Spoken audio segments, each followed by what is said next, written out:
Acompaña al equipo de El Sapo en la Sopa todas las tardes en la revista de variedades más completa. Comentarios. Hay gente que le duele la cabeza cuando no fuma o cuando no bebe café. Invitados. Yo acaricio a mi manera, como beso, ya no hay otro y en la cama soy completo. Finanzas. ¿A quién no han llamado Kismel para ofrecer algún tipo de producto financiero, específicamente seguros para las tarjetas de crédito? Salud. La vacuna contra el VPH es la prevención primaria para reducir el riesgo de cáncer de cuello uterino. El Sapo en la Sopa. Política con color. De lunes a viernes a las 2 de la tarde por Coco TV.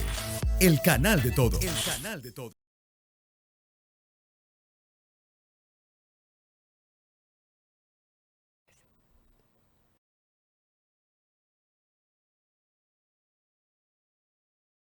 Nosotros, una persona que le encanta, señores, conocer pueblitos, escalar montañas. Él es Hamlet Otañez. Bienvenido al Sapo en la Sopa. Gracias. Hoy usted es el sapo. Espero que no esté muy caliente el agua para no ahogarme aquí hoy día. Me parece muy bueno estar aquí. La verdad que me gusta mucho este tipo de medios, esta juventud que está abriéndose camino a la comunicación. Así que complacido. Gracias por dejarme estar aquí. Qué bueno. Hanley, tocamos el tema de la naturaleza. Fanático, usted vive todos los fines de semana de monte en monte, como decimos los cibaeños. ¿Qué tal su experiencia en conocer a profundidad cada hoyo que tiene la República Dominicana? Pues mire, esto viene muy de lejos. Toda mi vida, desde que era niño, con mis padres, viajar, moverme, con tíos, con la familia, siempre fue un motivo de... Motorizaba siempre esas cosas, ¿verdad? Siempre me gustó. Y bueno, y ya de adulto, hay una etapa en que uno tiene a veces que frenar cuando uno tiene hijos, comienza a tener niños pequeños, familia, ahí uno como que el tiempo se le acorta, la producción, la actividad, los compromisos. Y digamos de un tiempo a esta parte, que ya mis hijas están grandes, que ya están estudiando, se han graduado, trabajan, son adultas, pues he vuelto a la naturaleza y qué bueno, porque la verdad es que les recomiendo a todo el mundo que nos entremos en contacto con lo verde, con la tierra, hay una energía positiva, hay una capacidad que tiene la naturaleza de arrancarte el estrés del alma, de hacerte olvidar de las tensiones, de las preocupaciones, de los compromisos. Y eso fortalece porque uno viene quizás físicamente desgastado en algún momento, pero mentalmente muy repuesto, ¿no? Y eso ayuda mucho. Hamlet, ¿cuál ha sido la experiencia más difícil para usted escalando una de esas montañitas? La cual usted pueda decir, wow, yo tuve casi al derricarme por ahí. Te vi en el mogote. Ya. Te vi en el mogote, pero me encantaría saber si hay otra experiencia más que tú quieras comentar. Muchísimas. Mira, yo tengo una debilidad. Yo tengo una cosa que se llama agorafobia, que es ese miedo al precipicio, ¿no? Digamos, cuando uno mira hacia abajo, cree que se va a caer, le entra una cosa. Y yo tengo eso. Al principio, por ejemplo, cuando cruzábamos, hay muchos puentecitos colgantes que hacen las comunidades para cruzar un río, sobre todo cuando hay grandes lluvias. Y hay muchísimo. Entonces, parte de esos caminos es cruzar por ahí. Y la verdad que a veces, recuerdo que me tiraba al río. Prefería tirarme al río que cruzar uno de estos puentes que se mueve, que se va a derrumbar. Pero en la medida en que uno va exponiéndose a sus miedos, yo pienso que aplica para cualquier cosa en la vida, en la medida que uno se expone a sus miedos, es capaz de controlarlos. No de erradicarlos. Yo sigo teniendo un nivel de miedo natural cuando voy a un precipicio, pero en la medida en que hago la práctica, que me enfrento, que lo encaro, ¿verdad? La situación, pues uno va sabiéndolo administrar y cruzando por un sitio que hay una jarda, como dicen los campesinos nuestros, ¿verdad? Y tú crees que pasar por ese caminito es imposible, ¿no?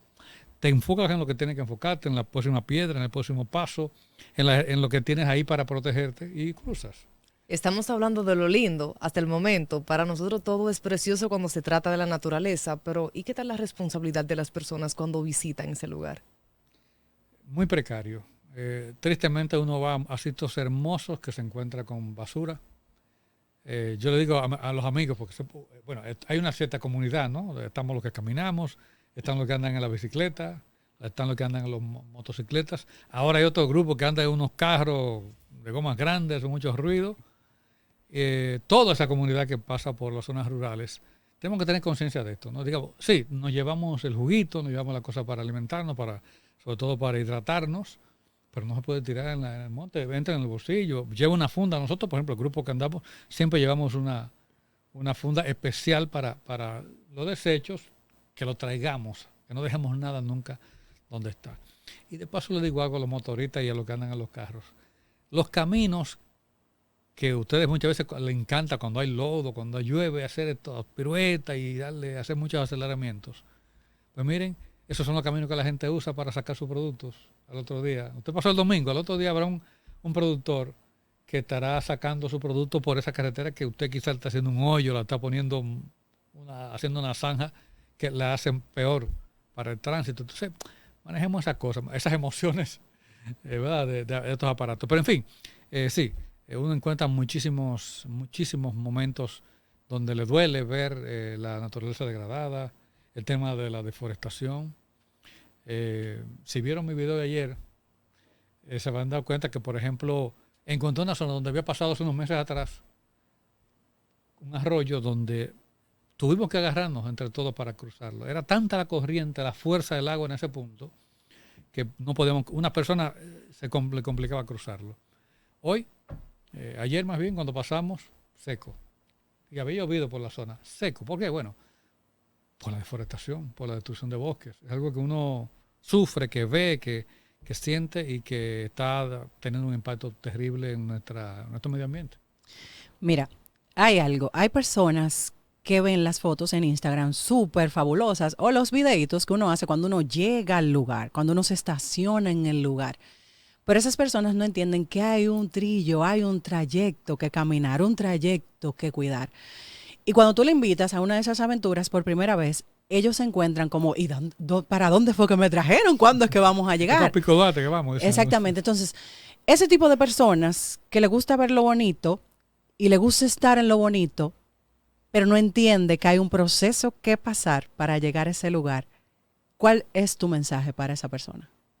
No, siempre que me preguntan, yo trato de no dramatizar estas cosas, porque mucha gente dice, bueno, tú empezaste a, 500 metros sobre el nivel del mar y has subido a 1000. Wow, bueno, sí. Pero tampoco, hay muchas disciplinas. Hay unas disciplinas que son más exigentes, ¿no? El trekking, ¿no? Que hay gente el runner que corre en la naturaleza, es mucho exigente, hay que ser un atleta.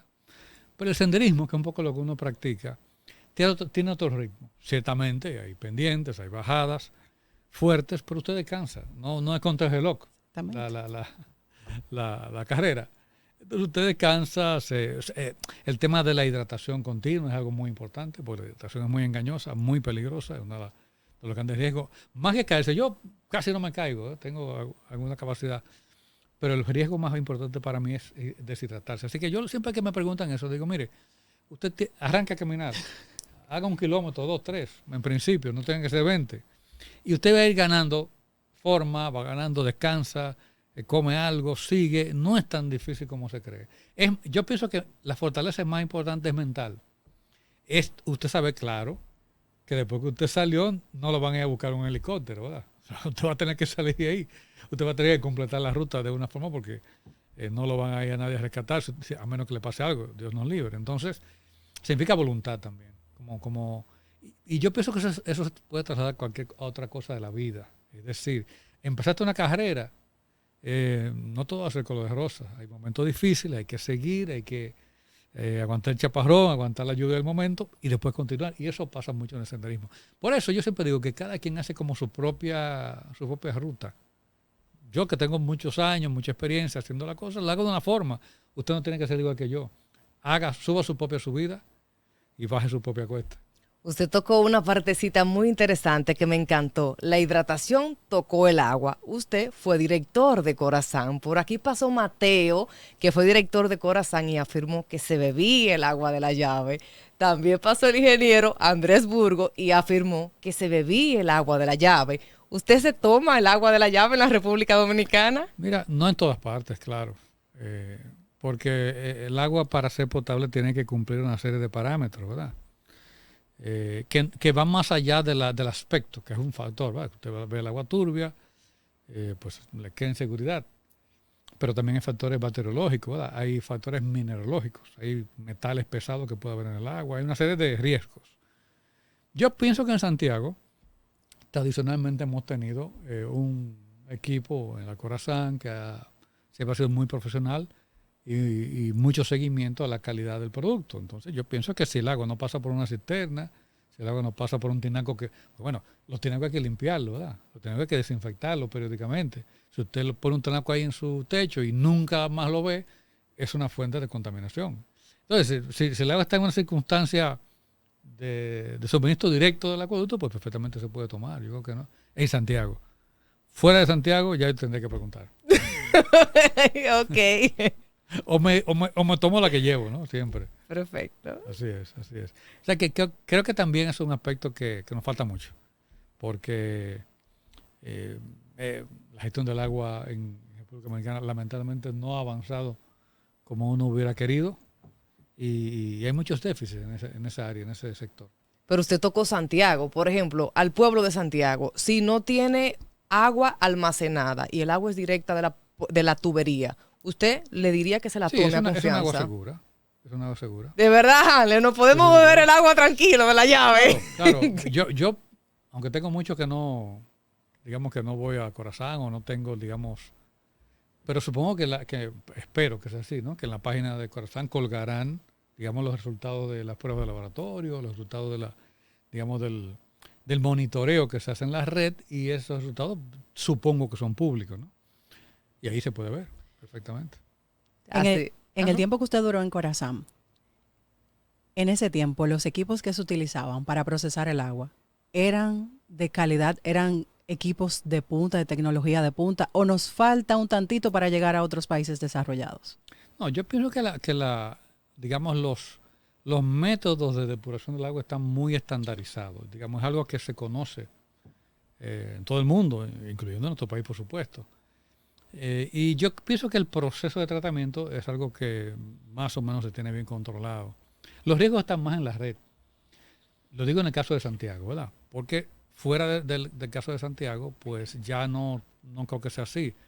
Uno va a los acueductos de la mayoría de provincias de la República Dominicana y se encuentra con que primero el personal que está al frente del proceso de tratamiento frecuentemente no tiene la preparación adecuada, no hay seguimientos, hacen falta insumos químicos, hacen falta, digamos, a veces tiene la planta, pero saber operarla, ¿verdad? Tener conocimiento, el expertise en el tema, y eso no abunda. Es decir, no es que no hay tantos técnicos buenos en el campo operando sistemas de tratamiento en la República Dominicana. Entonces, eso tiene un impacto, evidentemente, en la calidad. Por eso yo creo que Santiago pienso que es un poco excepcional en el país. No es que esté en las mejores condiciones del mundo, pero con respecto al resto del territorio, ciertamente es mejor. Pero la verdad que fuera de eso, tiene sus riesgos. Su punto de vista de Santiago de los Caballeros en 10 años aproximadamente, con el nivel de construcción que estamos llevando y protección del medio ambiente. ¿Tú te refieres al agua potable? La temperatura ha cambiado bastante después de los edificios que tenemos. Si hay una organización en cuanto a medio ambiente y distribución. Mire, Santiago tiene un déficit de espacio público, de áreas verdes.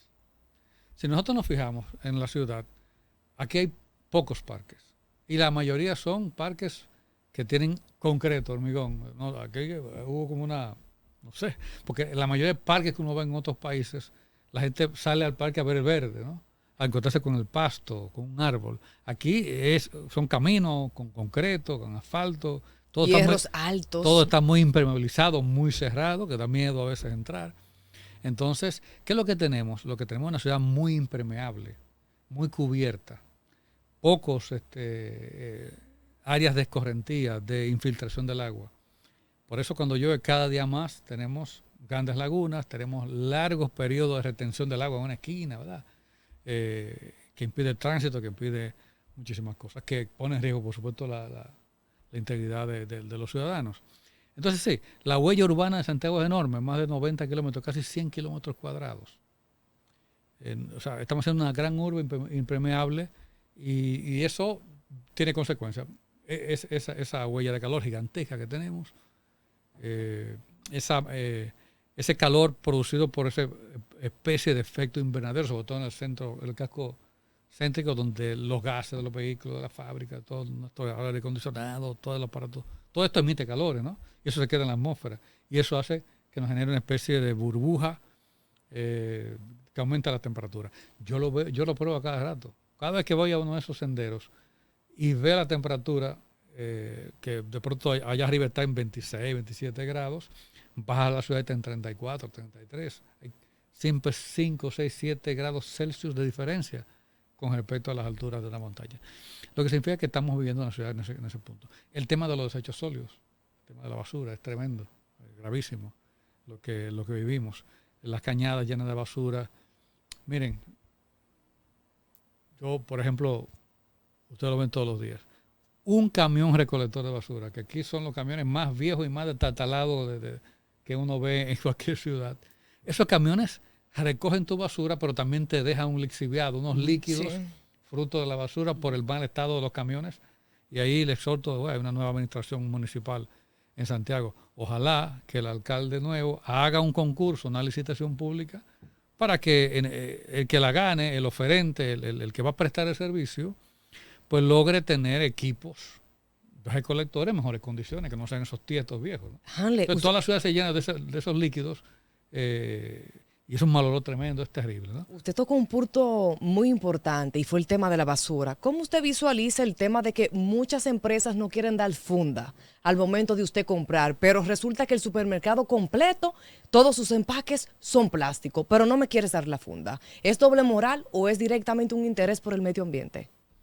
Bueno, lo que pasa es que siempre se empieza por lo más simple, lo más obvio. Eso como más visible, más comercial, pero estamos envueltos en esa dinámica. Por ejemplo, tú vas a comprar una hamburguesa, ¿no? A una de estas hamburgueserías, estas cadenas que hay, y te dan un montón de papeles innecesarios. Una cosa para las papas, una cosa para un cartón para la hamburguesa y papel dentro de esto y plástico y una bandeja. ¿Por qué tantas cosas? Deme un platito con una bandeja, con la hamburguesa y las papas y resuelto, ¿no? Es decir, tenemos que cambiar un poco esa cultura, desinstalar todo este proceso de envoltura. Pero te digo más, en la ciudad, el ruido del vehículo, de la motocicleta, que ahora, bueno, la gente le quita el silenciador, en vez de ponérselo para tratar de que la cosa sea más, no, le quitan los silenciadores, ruidos, los vehículos tocando bocina, la música alta. Es decir, tenemos una sordidez enorme en la ciudad, impactando esto negativamente. Bueno, ni hablar de tránsito, los tapones, el escape de los vehículos. Se genera entonces en la ciudad tantos factores de contaminación que, bueno, tenemos impactados, ¿no?, la urbe de Santiago. Y de eso tienen que ocuparse, por supuesto, el Ministerio de Ambiente, la propia alcaldía, pero también los ciudadanos. También nosotros tenemos que poner nuestra parte, en el sentido de que, bueno, ¿cuántos desplazamientos yo hago al día? ¿Son necesarios todos hacerlo? ¿Son necesarios todos hacerlo en vehículo? De aquí, voy al supermercado que queda a la esquina, tengo que ir en un carro. Es decir, tenemos que también un poco racionalizar. Así es, un poquito de consumo. Conciencia. Yo te quiero hacer una pregunta, y es, si tú tuvieras la potestad o la oportunidad de crear así, ya hablamos de la urbe, que está totalmente, vamos a decir esta palabrita, contaminada, plagada de estructuras y de estructuras nuevas, obviamente. Entonces, si tú tuvieras así esa decisión de tú hacer una coinonía con la naturaleza y la urbe, ¿cuál sería esa estrategia? ¿Cómo tú armarías eso? ¿Cómo tú crearías ese proyecto así? Como le voy a aportar un poquito de naturaleza a esto que es la urbe, que solamente es cemento prácticamente, porque estamos hablando de concreto armado, cemento por todas partes. Y como tú dices, ya han hecho de la ciudad que es prácticamente algo que se concretizó, no tiene nada de naturaleza, no tiene nada de verde. Como tú dices, en otras ciudades, los parques son verdes reales. Tú vas a un parque y te sientas en una hierbita, pero tú vas aquí y te sientas en una hierbita plástica. Entonces, ¿cómo tú harías esa coinonía con la naturaleza y la urbe, si tú tuvieras la oportunidad o la potestad de hacer eso? Mira, tiene que ver mucho con nuestro concepto del progreso. Es decir, el progreso para nosotros es muchos edificios altos, carros de lujo, de alto consumo. Es decir, tenemos un concepto de que para nosotros es el progreso. Y pareciera que no, porque uno ve ciudades que ya pasaron por eso y están, digamos, desestructurando ese modelo. Santiago tiene múltiples cañadas, por ejemplo.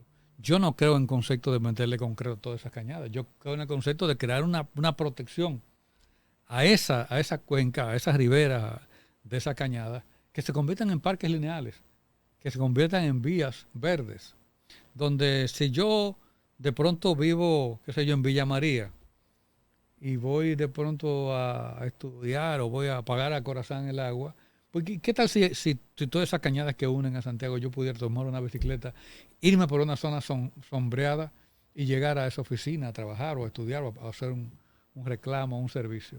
Es decir, hay que integrar y proteger los cuerpos de agua, hay que hacer parques más verdes, hay que la propia arquitectura tiene mucho que ver esto, ¿no? Digamos, ya hay conceptos de edificios verdes, de edificios inteligentes, en los cuales se aprovecha mucho, por ejemplo, el techo. Bueno, techos verdes. En vez de tener una placa allí impermeable y dura, bueno, ¿qué tal si eso se convierte en jardines? Que aprovechen el agua de lluvia, que aprovechen el sol, que reduzcan el calentamiento de la estructura interna y por tanto van a reducir el consumo energético interior, los aire acondicionados, etcétera. ¿Qué tal jardines verticales como fachada de nuestros edificios, ¿no? Que permitan menos impacto del sol? Porque miren, nosotros como isla en el Caribe, pues somos una zona muy vulnerable al tema del cambio climático, no solamente por el calor, efecto invernadero y estas cosas, sino también por los fenómenos hidrometeorológicos, ¿no? Los ciclones, tormentas, etcétera, que nos van a impactar. Entonces son medidas que se tienen que hacer. El tema de la gestión del agua, reducir consumos, medir los consumos, hacer eficiente la provisión del servicio, el reciclado, porque bueno, bien, tenemos mucha basura, tenemos que recogerla, pero ¿y por qué no abordamos el tema desde el punto de vista de la producción? Es decir, de la oferta. ¿En qué medida, y ustedes lo enfocaron por supuesto en el aspecto de plástico y esas cosas, nuestra producción se convierte en una producción, digamos, con menos envolturas, más directa al consumidor? Por ejemplo, en Santiago hace mucho tiempo que se ha planificado tener un mercado de esto, ¿no? Que se usa mucho en Europa. Sí. Digamos, donde los productos lleguen a un punto que no entren a la ciudad. Eso impacta en la basura, eso impacta en la contaminación. Y donde también allí se procesa de forma tal que puedan llegar frescos y limpios al consumidor. Es decir, hacer circuitos más cortos, porque muchas veces, digamos, se trasladan grandes cantidades de productos que terminan dañándose en los supermercados, que terminan convirtiéndose en basura, y es comida desperdiciada. Es decir, es un poco abordar todo este tema de sostenibilidad, ¿no? Que es un poco un concepto que es muy, muy transversal, que abarca muchos aspectos y que en la sociedad tenemos que asumirlo. Eso implica educación, eso implica normas, eso implica muchas cosas. Hanley, hay un tema y es el siguiente. ¿Por qué es tan lento el interés de todos los gobiernos en hacer funcionar de manera perfecta el ordenamiento territorial? Y tenemos muchos empresarios que ya no se conforman con la parte del pueblo, de la ciudad, sino que también están construyendo en las montañas. Sí, eso es terrible. Uno ve ahora las famosas villas, que quieren hacer villas en todos lados. No es que no se hagan, pero pienso que debería haber siempre estudios de impacto ambiental, estudios de cómo urbanizar una zona, hacer una trocha, una calle, destruir bosques, destruir árboles, va a impactar en el arroyito, en el manantial que nace allí. Ese tipo de estudios tienen que ser hechos. Y yo no digo que no se hagan, que no se construyan cosas, pero que se construyan, digamos, con el menor impacto posible, ¿no? Entonces, eso es la cosa. Ahora, el tema del ordenamiento, bueno, hay muchos intereses. Hay muchos intereses envueltos porque, bueno, la propia palabra ordenar, cuáles son los límites urbanos, a dónde usted desarrolla una urbanización, una fábrica. Incluso, miren, aquí había, eso se removió hace un tiempo, pero por ejemplo, aquí en la zona de Sabana Iglesia había una escuela, para que tengamos una idea de lo que es esto de ordenamiento, una escuela justamente en el cauce del río Bao. Es decir, el río Bao tiene una presa, ¿verdad? Que lo une con la presa de Tavera, la presa de Tavera y Bao. Sí, que está Y bueno, de todas formas, en el antiguo cauce seco del río hay una estructura como de seguridad. Si la presa falla, por allí debe salir el agua, desfogarse el agua de esa presa. Bueno, pues resulta que como hace tiempo que no corre agua por ahí, se construyó una escuela, unas aulas, una escuela pequeña primaria en pleno cauce del río. ¿Qué significa esto? Que necesitamos justamente reglas claras, seguimiento contundente a cómo nuestras ciudades, hacia dónde y cómo crecen nuestras ciudades. Con autoridades municipales, ¿verdad?, que tengan conocimiento técnico del asunto, que lo sepan administrar. Que, por supuesto, esto que se genera, bueno, la ley establece una serie de normativas de administración de lo que es el plan, o lo que sean los planes de tratamiento locales y regionales. Y bueno, la ley está ahí. La ley está vigente, ha sido aprobada, Sí. Ya tenemos el instrumento. Pero no está en funcionamiento. Y de ahí, bueno, hace falta hacer un par de leyes complementarias, reglamentos complementarios, pero tenemos que aplicar eso, porque eso tiene un impacto no en los servicios, por ejemplo. ¿Por qué? Porque una ciudad que se expande horizontalmente hacia el infinito, no habrá servicio público que sea eficiente de esa forma. Déjeme conocer su punto de vista Financiero, sobre todo algo. eso. A futuro es muy probable que tengamos una isla de cemento, tanto así hasta en las montañas. Su punto de vista con relación al agua, isla de cemento completo, pero habrá agua que tomar. No, eso tiene. Es que esto de la expansión infinita de una ciudad o de las actividades humanas que son típicas de las urbes, pues tiene un impacto enorme en la producción de agua. El agua no es infinita, es decir, el agua tenemos un volumen determinado de existencia de agua en el planeta. Y eso depende de un ciclo, de unos procesos de evaporación, evapotranspiración, de infiltraciones, de lluvias, de regeneración de acuíferos, de manantiales, ríos, lagos, mar, etc. Hay todo digamos, un ecosistema que propicia la producción de agua.